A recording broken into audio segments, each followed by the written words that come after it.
and welcome back for the fourth quarter of the Chimes by Charles Dickens, ringing out the old year and ringing in the new.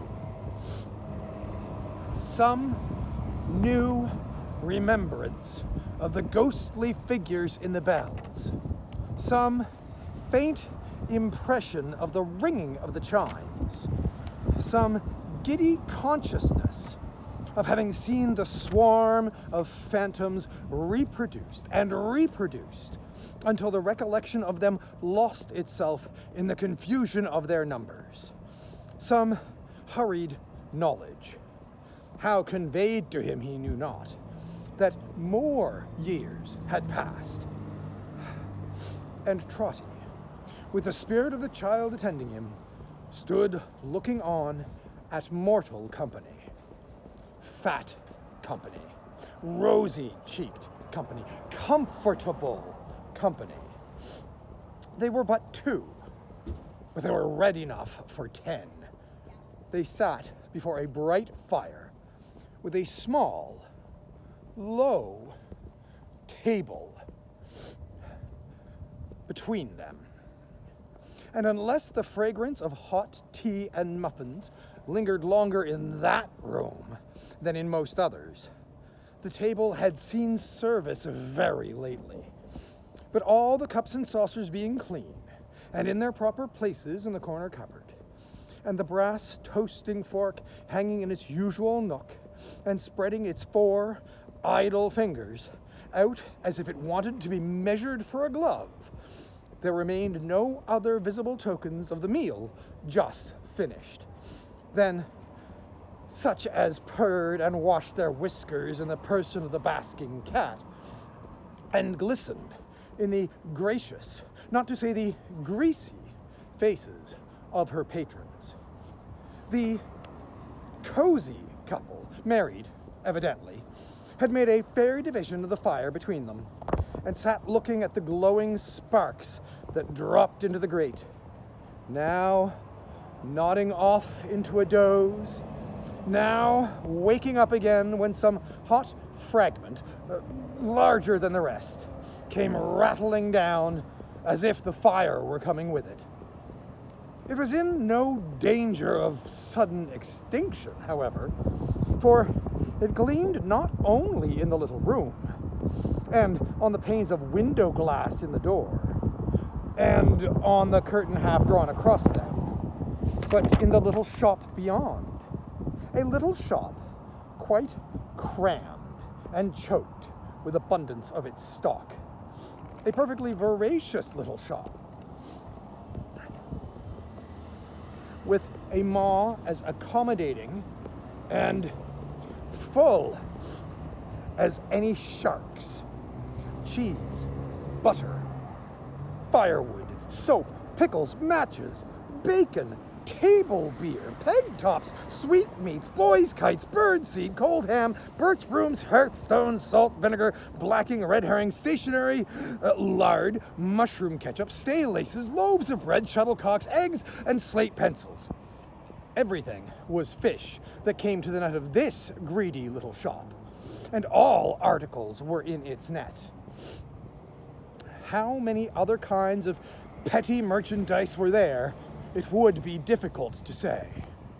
But balls of pack thread, ropes of onions, pounds of candles, cabbage nets and brushes hung in bunches from the ceiling, like extraordinary fruit, while various odd canisters emitting aromatic smells established the veracity of the inscription over the outer door, which informed the public that the keeper of this little shop was a licensed dealer in tea, coffee, tobacco, pepper, and snuff. Glancing at such of these articles as were visible in the shining of the blaze, and the less cheerful radiance of 2 smoky lamps which burnt but dimly in the shop itself, as though its plethora sat heavy on their lungs, and glancing then at 1 or 2 of the faces by the parlor fire, Trotty had small difficulty in recognizing in the stout old lady Mrs. Chickenstalker, Always inclined to corpulency, even in the days when he had known her as established in the general line, and having a small balance against him in her books. The features of her companion were less easy to him. The great broad chin, with creases in it large enough to hide a finger in. The astonished eyes that seemed to expostulate with themselves for sinking deeper and deeper into the yielding fat of the soft face. The nose, afflicted with that disordered action of its functions, which is generally termed the snuffles. The short, thick throat and laboring chest, with other beauties of the like description. Though calculated to impress the memory, Trotty could at first allot to nobody he had ever known. And yet, he had some recollection of them, too. At length, in Mrs. Chickenstalker's partner in the general line, and in the crooked and eccentric line of life, he recognized the former porter of Sir Joseph Bowley, an apoplectic innocent who had connected himself in Trotty's mind with Mrs. Chickenstalker years ago by giving him admission to the mansion, where he had confessed his obligations to that lady and drawn on his unlucky head such grave reproach. Trotty had little interest in a change like this, after the changes he had seen, but association is very strong sometimes, and he looked involuntarily behind the parlor door, where the accounts of credit customers were usually kept in chalk. There was no record of his name. Some names were there, but they were strange to him, and infinitely fewer than of old, from which he argued that the porter was an advocate of ready money transactions, and on coming into the business, had looked pretty sharp after the Chickenstalker defaulters. So desolate was Trotty, and so mournful for the youth and promise of his blighted child, that it was a sorrow to him even to have no place in Mrs. Chickenstalker's ledger. "What sort of a night is it, Anne?" inquired the former porter of Sir Joseph Bowley, stretching out his legs before the fire, and rubbing as much of them as his short arms could reach, with an air that added, "Here I am, if it's bad, and I don't want to go out if it's good." "Blowing and sleeting hard," returned his wife, "and threatening snow, dark, and very cold." "I'm glad to think we had muffins," said the former porter, in the tone of one who had set his conscience at rest. "It's a sort of night that's meant for muffins. Oh, likewise, crumpets. Also, Sally Lunn's." The former porter mentioned each successive kind of edible as if he were musingly summing up his good actions. After which, he rubbed his fat legs as before, and jerking them at the knees to get the fire upon the yet unroasted parts, laughed as if somebody had tickled him. "You're in spirits, Tugby, my dear," observed his wife. The firm was Tugby, late Chickenstalker. "No," said Tugby, "no, not particular. I'm a little elevated. The muffins came so pat." And with that, he chuckled until he was black in the face, and had so much ado to become any other color that his fat legs took the strangest excursions into the air.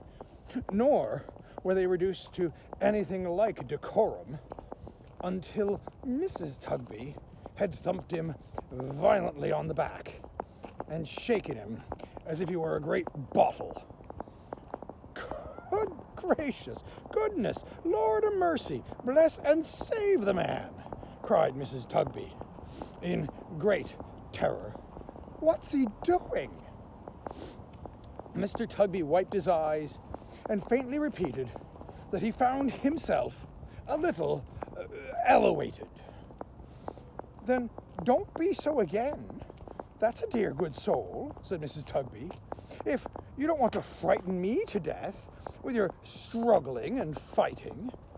Mr. Tugby said he wouldn't, but his whole existence was a fight, in which, if any judgment might be founded on the constantly increasing shortness of his breath and the deepening purple of his face, he was always getting the worst of it. So it's blowing and sleeting and threatening snow, and it's dark and very cold, is it, my dear? Said Mr. Tugby, looking at the fire and reverting to the cream and marrow of his temporary elevations.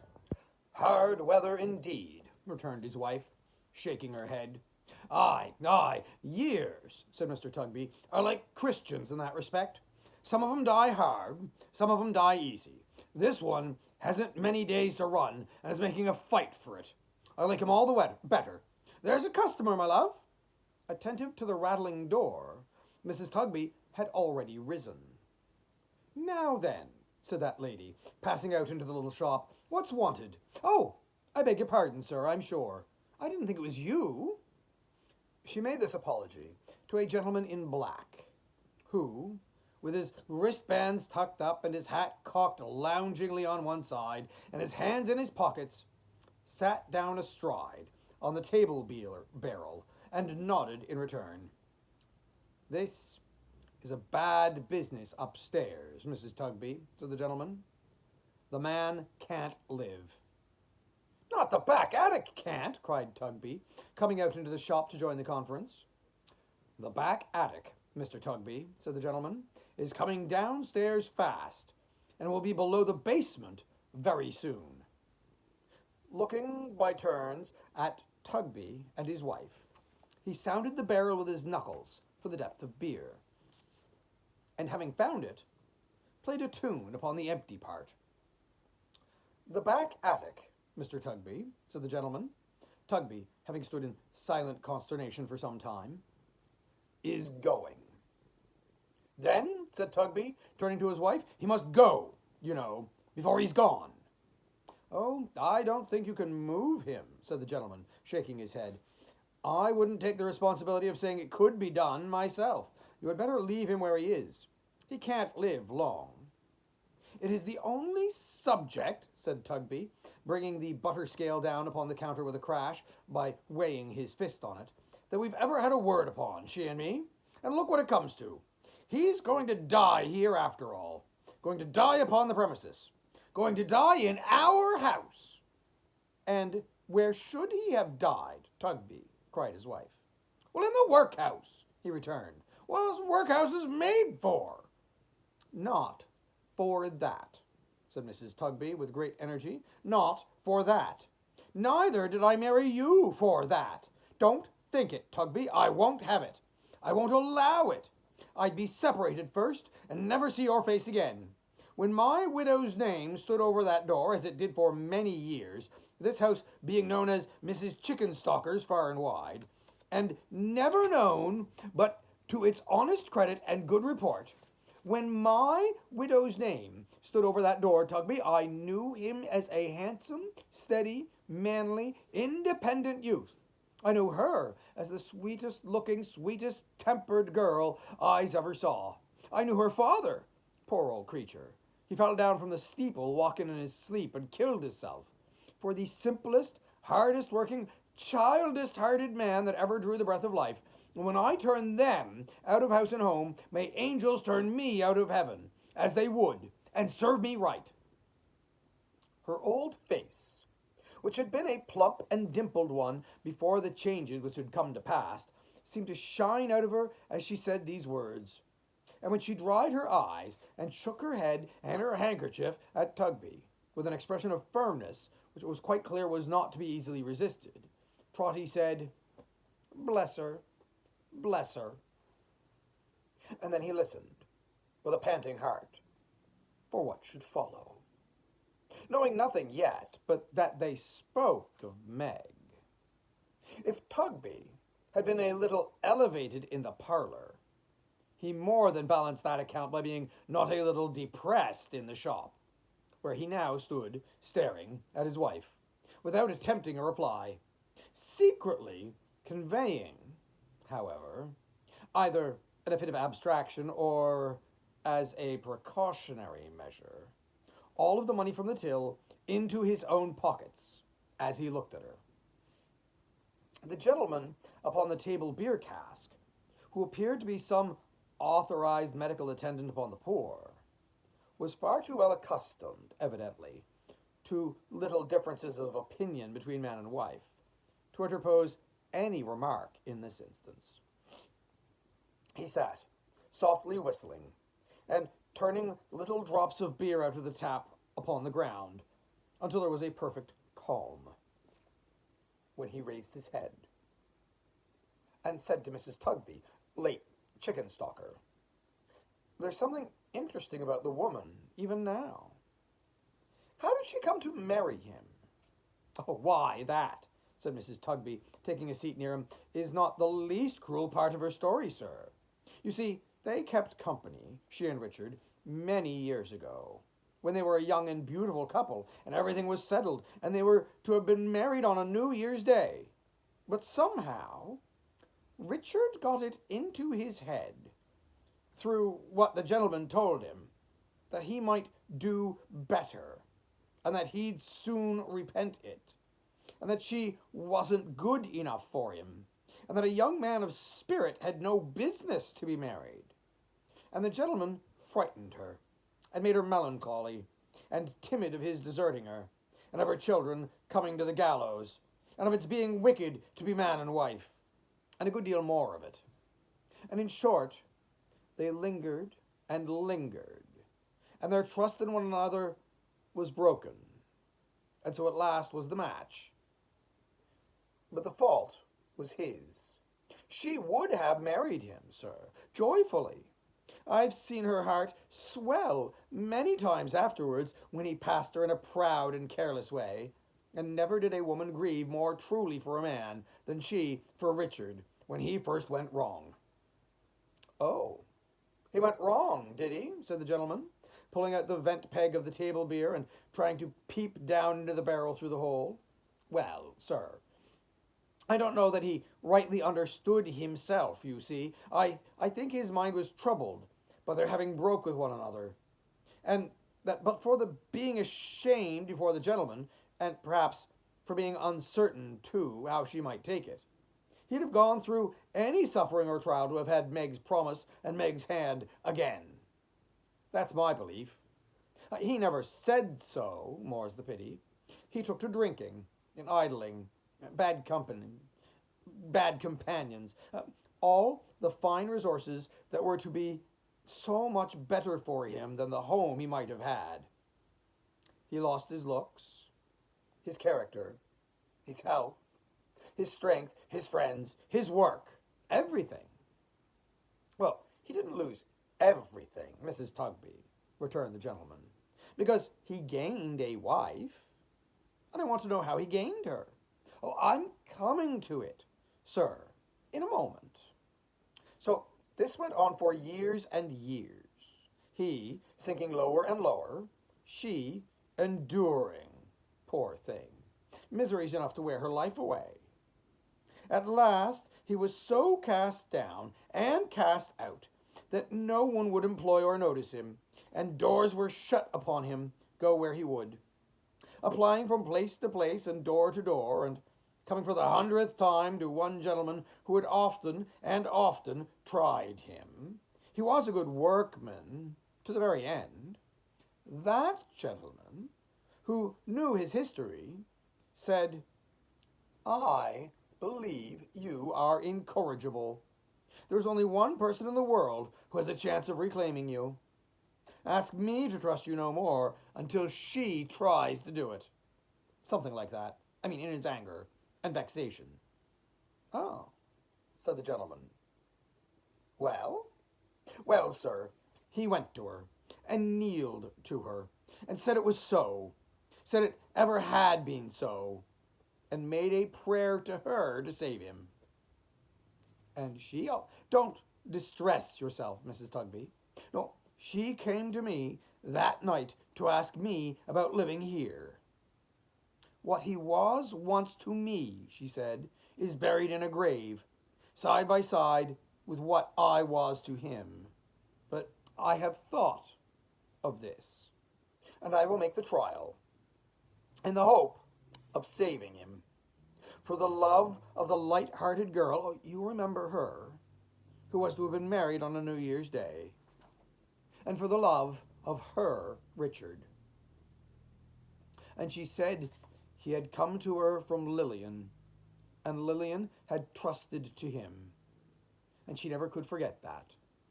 So they were married.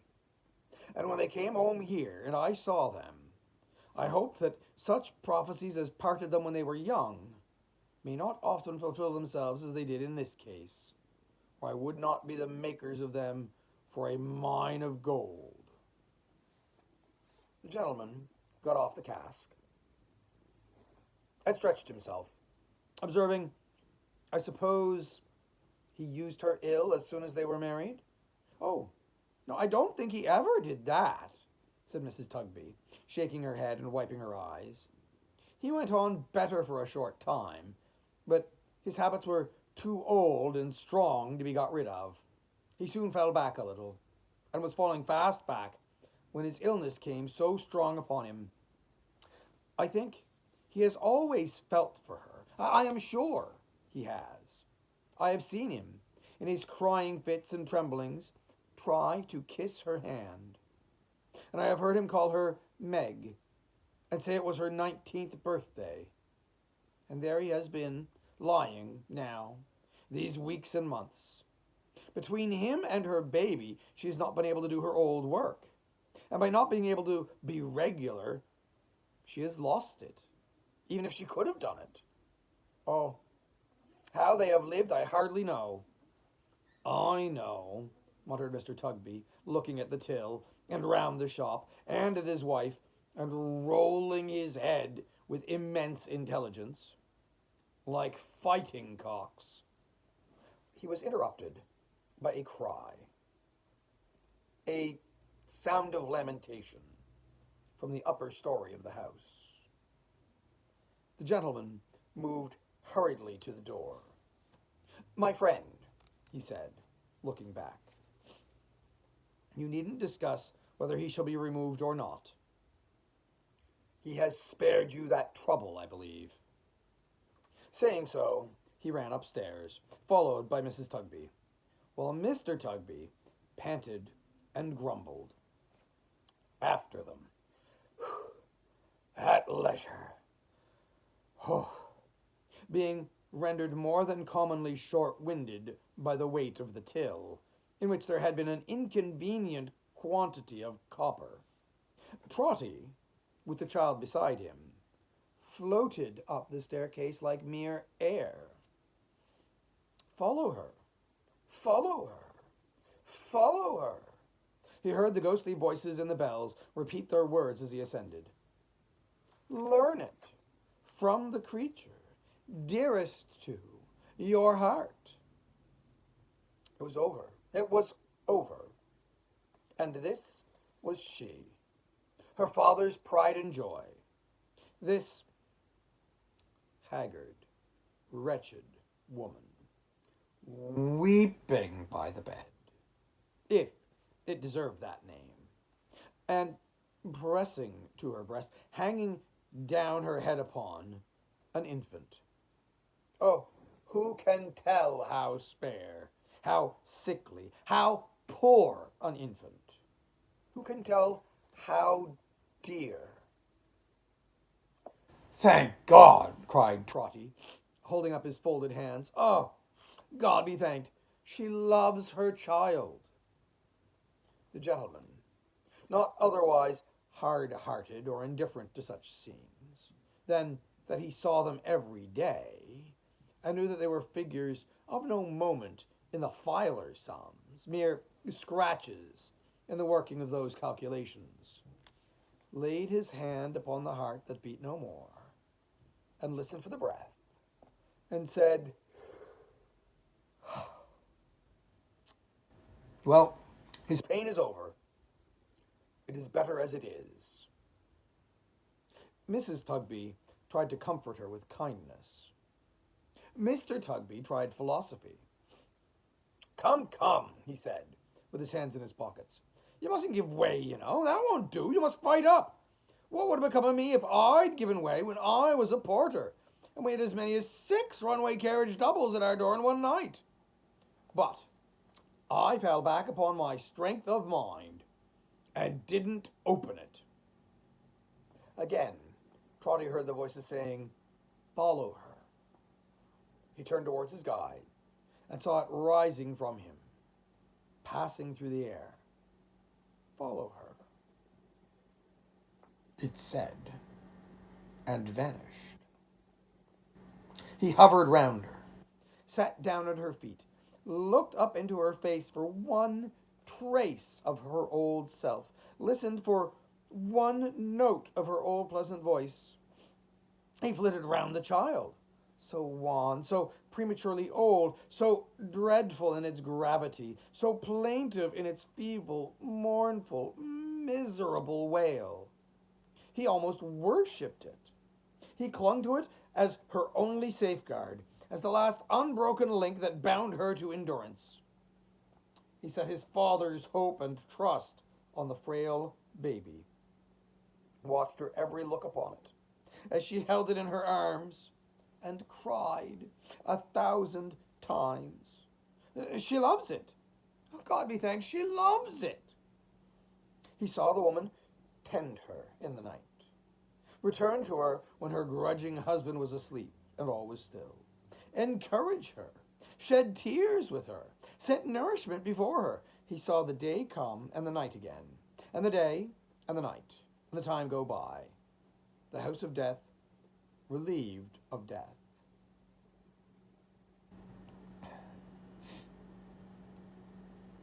The room left to herself and to the child. He heard it moan and cry. He saw it harass her and tire her out. And when she slumbered in exhaustion, drag her back to consciousness and hold her with its little hands upon the rack. But she was constant to it, gentle with it, patient with it. Patient was its loving mother in her inmost heart and soul, and had its being knitted up with hers as when she carried it unborn. All this time she was in want, languishing away, in dire, pining want. With the baby in her arms, she wandered here and there in quest of occupation, and with its thin face lying in her lap, looking up in hers, did any work for any wretched sum. A day and night of labor for as many farthings as there were figures on the dial. If she had quarreled with it, if she had neglected it, if she had looked upon it with a moment's hate, if in the frenzy of an instant she had struck it, but no, his comfort was, she loved it, always. She told no one of her extremity, and wandered abroad in the day, lest she should be questioned by her only friend for any help she received from her hands. Occasioned fresh disputes between the good woman and her husband, and it was new bitterness to be the daily cause of strife and discord where she owed so much. She loved it still. She loved it more and more. But a change fell on the aspect of her love. One night she was singing faintly to it in its sleep, and walking to and fro to hush it, when her door was softly opened, and a man looked in. "For the last time," he said. "William Fern?" "For the last time." He listened, like a man pursued, and spoke in whispers. Margaret, my race is nearly run. I couldn't finish it without a parting word with you, without one grateful word. What have you done? She asked, regarding him with terror. He looked at her, but gave no answer. After a short silence, he made a gesture with his hand as if he set her question by, as if he brushed it aside, and he said, It's long ago, Margaret, now. But that night is as fresh in my memory as ever 'twas. We little thought then, he added, looking around, that we should ever meet like this. Your child, Margaret? Oh, let me have it in my arms. Let me hold your child. He put his hat upon the floor and took it. And he trembled as he took it, from head to foot. It's a girl? Yes. He put his hand before its little face. See how weak I'm grown, Margaret, when I want the courage to look at it. Let her be a moment. I won't hurt her. It's long ago, but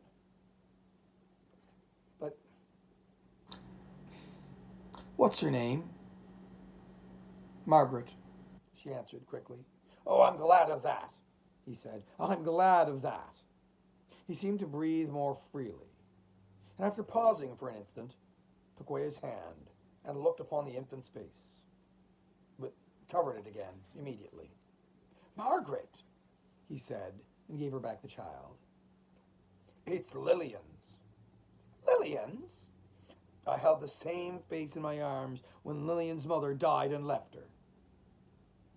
When Lillian's mother died and left her, she repeated wildly. Oh, how shrill you speak. Why do you fix your eyes upon me so? Margaret!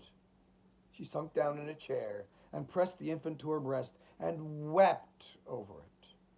Sometimes she released it from her embrace to look anxiously in its face and then strained it to her bosom again. At those times, when she gazed upon it, then it was that something fierce and terrible began to mingle with her love. Then it was that her old father quailed. Follow her, was sounded through the house. Learn it from the creature dearest to your heart. Margaret, said Fern, bending over her and kissing her upon the brow. I thank you for the last time. Good night. Goodbye.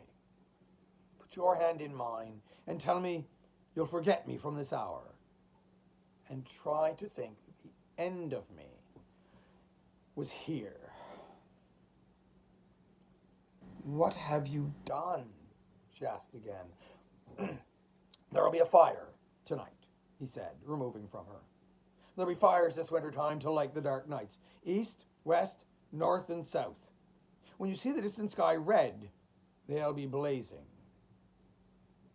When you see the distant sky red, think of me no more. Or, if you do, remember what a hell was lighted up inside of me, and think you see its flames reflected in the clouds. Good night. Goodbye. She called to him, but he was gone. She sat down stupefied until her infant roused her to a sense of hunger and cold and darkness. She paced the room with it in the livelong night, hushing it and soothing it. She said at intervals, like Lillian when her mother died and left her.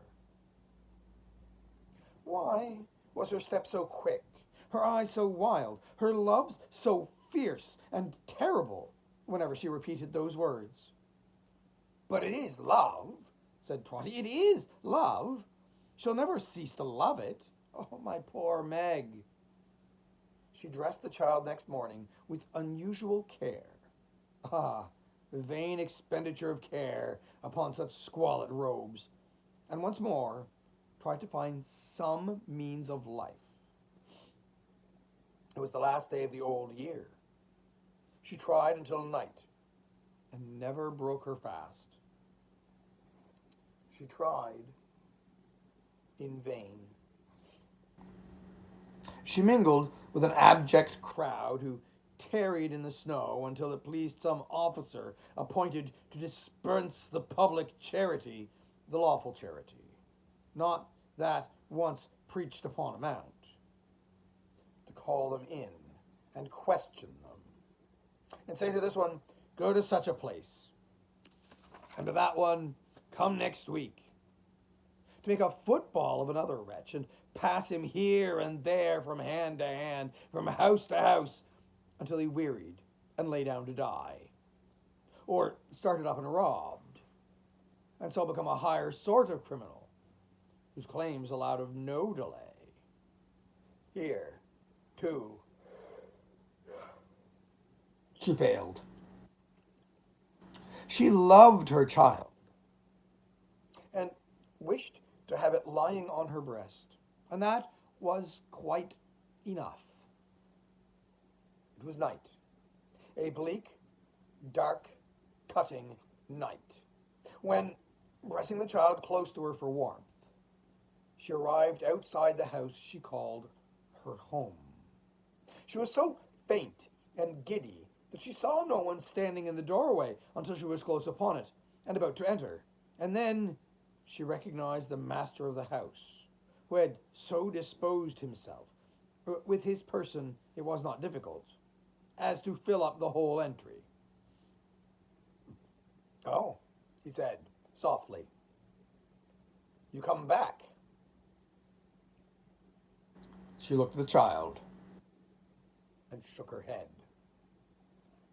Don't you think you have lived here long enough without paying any rent? Don't you think that without any money you've been a pretty constant customer at this shop now? Said Mr. Tingley. Mr. Tugby. She repeated the same mute appeal. Suppose you try and deal somewhere else, he said, and suppose you provide yourself with another lodging. Come, don't you think you could manage it? She said in a low voice that it was very late. Tomorrow. Now, I see what you want, said Tugby, and what you mean. You know there are two parties in this house about you, and you delight in setting them by the ears. Well, I don't want any quarrels. I'm speaking softly to avoid a quarrel. But if you don't go away, I will speak out loud, and you shall cause words high enough to please you, but you shan't come in. That I am determined. She put her hair back with her hand, and looked in a sudden manner at the sky, and the dark, lowering distance. This is the last night of an old year, and I won't carry ill blood and quarrelings and disturbances into a new one, to please you nor anybody else, said Tugby, who was quite a retail friend and father. I wonder you ain't ashamed of yourself to carry such practices into a new year. If you hasn't any business in the world, but you always giving away and always making disturbances between man and wife, you'd better go out of it. Go along with you. Follow her to desperation. Again, the old man heard the voices. Looking up, he saw the figures hovering in the air and pointing where she went, down the dark street. But she loves it, he exclaimed, in agonized entreaty for Chimes. She loves it still. Follow her. The shadow swept upon the track she had taken like a cloud. He joined in the pursuit. He kept close to her. He looked into her face. He saw the same fierce and terrible expression mingling with her love and kindling in her eyes. He heard her say, like Lillian, to be changed, like a Lillian. And her speed redoubled. Oh, for something to awaken her, for any sight or sound or scent to call up tender recollections in a brain on fire, for any gentle image of the past to to rise before her.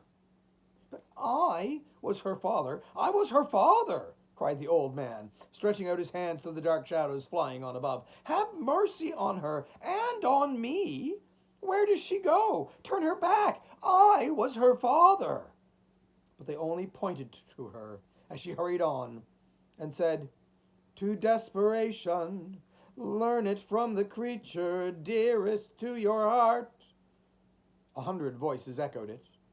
The air was made of breath expended in those words. He seemed to take them in at every gasp he drew. They were everywhere and not to be escaped. And still she hurried on, the same light in her eyes, the same words in her mouth, like Lillian, to be changed, like Lillian. And all at once, she stopped. Now, turn her back, exclaimed the old man, tearing at his white hair. My child, Meg, turn her back. Oh, great father, turn her back.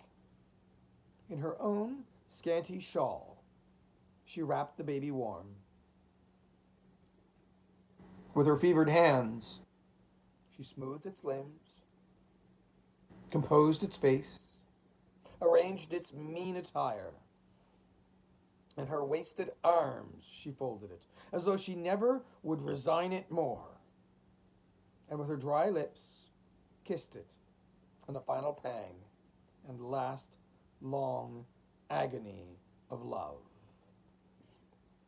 Putting its tiny hand up to her neck and holding it there within her dress, next to her distracted heart, she set its sleeping face against her, closely, steadily against her, and sped onward to the river, to the rolling river, swift and dim, where winter night sat brooding like the last dark thoughts of many who had sought a refuge there before her, where scattered lights upon the banks gleamed sullen, red, and dull as torches that were burning there to show the way to death, where no abode of living people cast its shadow on the deep, impenetrable, melancholy shade.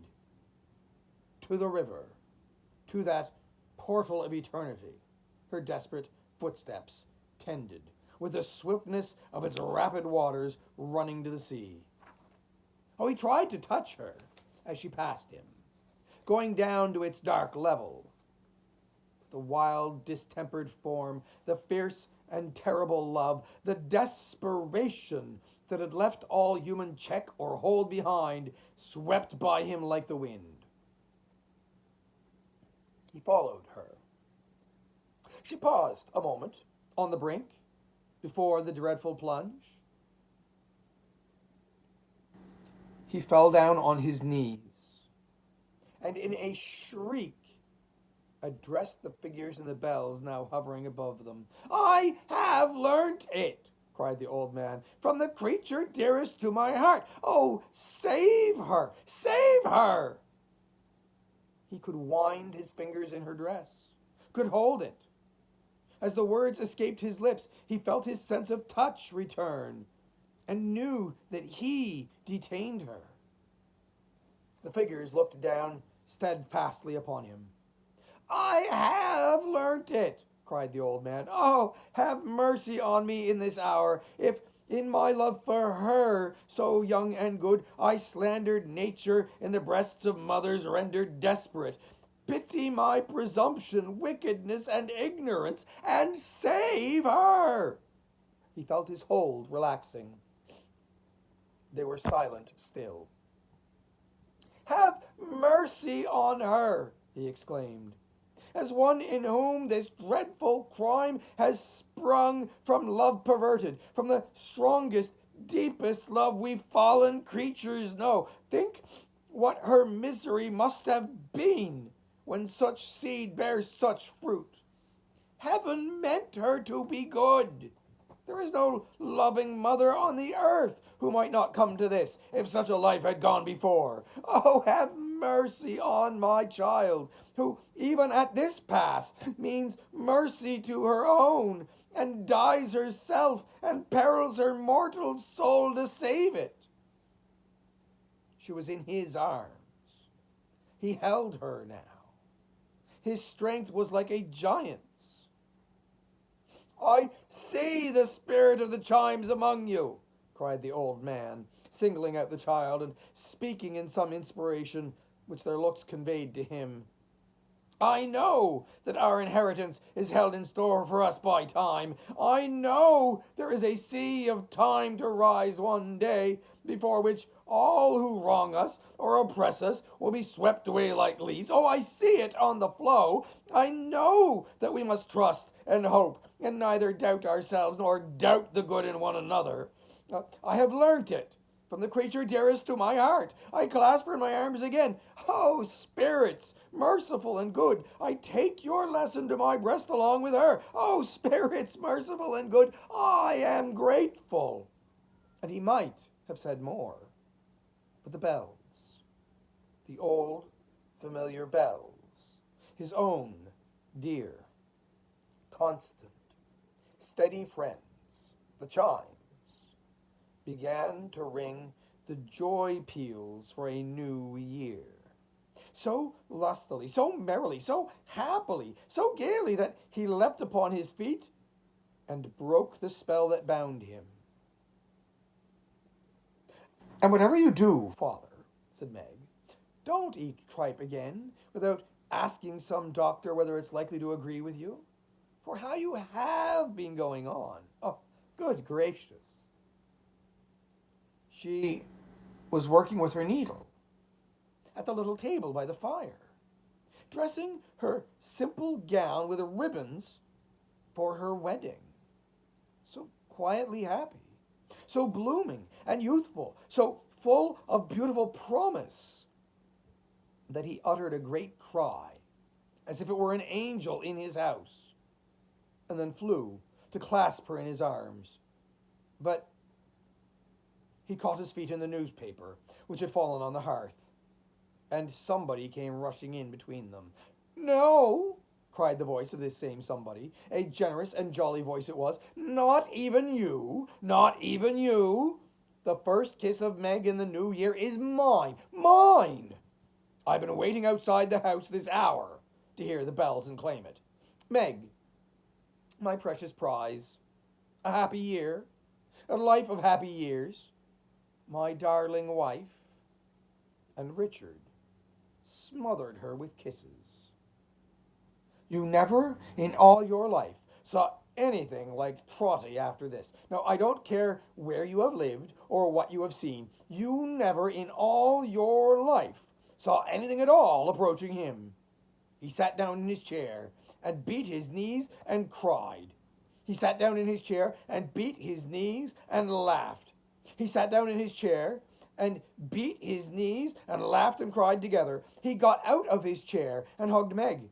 He got out of his chair and hugged Richard. He got out of his chair and hugged them both at once. He kept running up to Meg and squeezing her fresh face between his hands and kissing it and going from her backwards so as not to lose sight of it and running up again like a figure in a magic lantern. And whatever he did, he was constantly sitting himself down in his chair and never stopping in it for one single moment. Being, that's the truth, beside himself with joy. "And tomorrow's your wedding day, my pet," cried Trotty. "Your real, happy wedding day." "No, today," cried Richard, shaking hands with him. "Today. The chimes are ringing in the new year. Hear them?" And they were ringing. Bless their sturdy hearts, they were ringing. Great bells as they were, melodious, deep-mouthed, noble bells, cast in no common metal, made by no common founder. When had they ever chimed like that before? "But today, my pet," said Trotty. "You and Richard had some words today." "Oh, because he's such a bad fellow, father," said Meg. "Ain't you, Richard? Such a headstrong and violent man. Oh, he'd have made no more of speaking his mind to that great alderman and putting him down, well, I don't know where, than he would of kissing Meg," suggested Richard. "And doing it, too." No, not a bit more, said Meg. But I wouldn't let him, father. Where would have been the use? Richard, my boy, cried Trotty, you was turned up trumps originally, and trumps you must be till you die. But you were crying by the fire tonight, my pet, when I come home. Why did you cry by the fire? Oh, I was thinking of the years we've passed together, father. Only that. And thinking that you might miss me and be lonely. Trotty was backing off to that extraordinary chair again when the child, who'd been awakened by the noise, came running in, half-dressed. Why, here she is, cried Trotty, catching her up. Here's little Lillian. Ha, ha, ha. Oh, here we are, and here we go. Oh, here we are, and here we go again. And here we are, and here we go. Oh, and Uncle Will, too, stopping in his trot to greet him heartily. Oh, Uncle Will, the vision that I've had tonight through lodging you. Oh, Uncle Will, the obligations that you have laid me under by your coming, my good friend. And before Will Fern could make the least reply, a band of music burst into the room, attended by a lot of neighbors, screaming, "A happy New Year, Meg! A happy wedding! Many of 'em!" and many other fragmentary good wishes of that sort. The drum, who was a private friend of Trotty's, then stepped forward and said, "Trotty Veck, my boy, it's got about that your daughter is going to be married tomorrow. There ain't a soul that knows you that don't wish you well, or that knows her and don't wish her well, or that knows you both and don't wish you both all the happiness the new year can bring.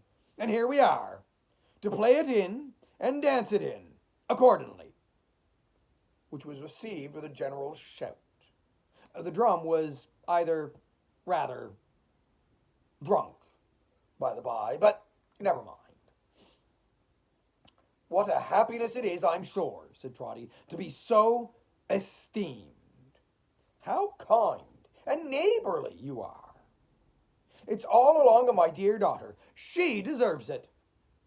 They were ready for a dance in half a second, Meg and Richard at the top, and the drum was on the very brink of feathering away with all his power when a combination of prodigious sounds was heard outside, and a good-humoured, comely woman of some 50 years of age or thereabouts came running in, attended by a man bearing a stone pitcher of terrific size, and closely followed by the marrow bones and cleavers. Oh, and the bells.